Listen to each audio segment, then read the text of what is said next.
What we do out of sheer ignorance is involuntary. Therefore, it has no moral incidence.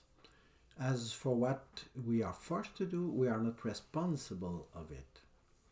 However, it is not any kind of ignorance which makes thus involuntary an act.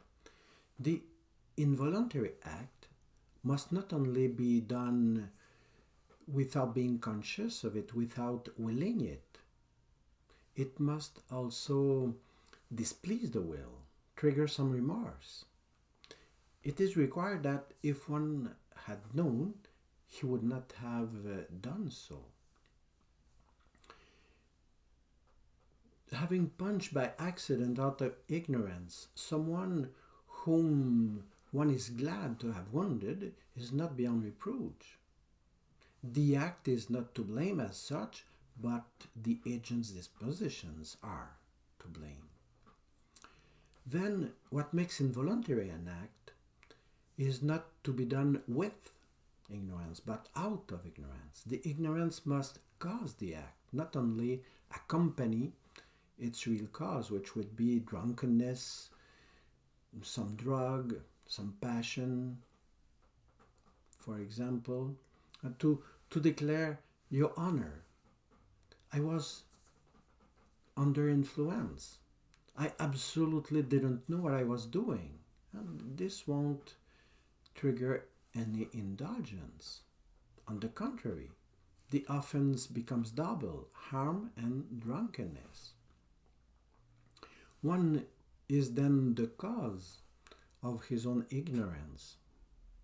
In consequence, all what he will do with this ignorance becomes automatically voluntary.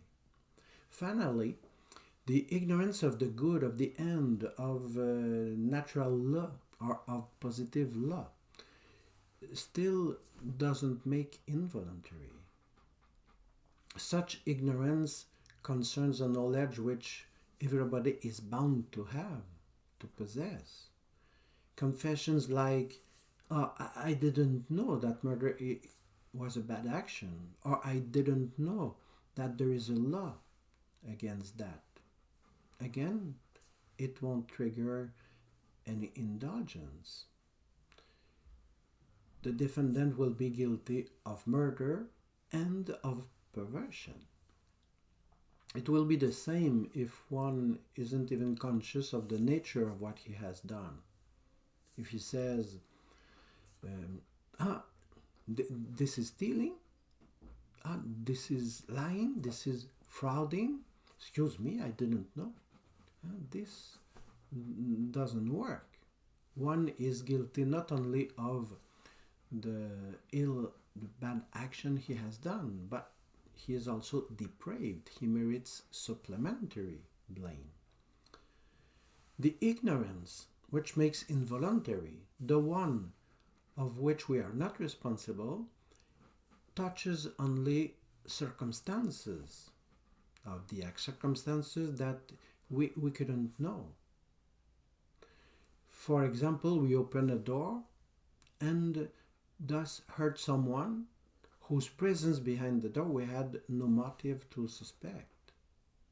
In opposition, the voluntary action, the one which we really choose, is therefore the action whose principle is in ourselves with whole knowledge of all the significant circumstances around this act.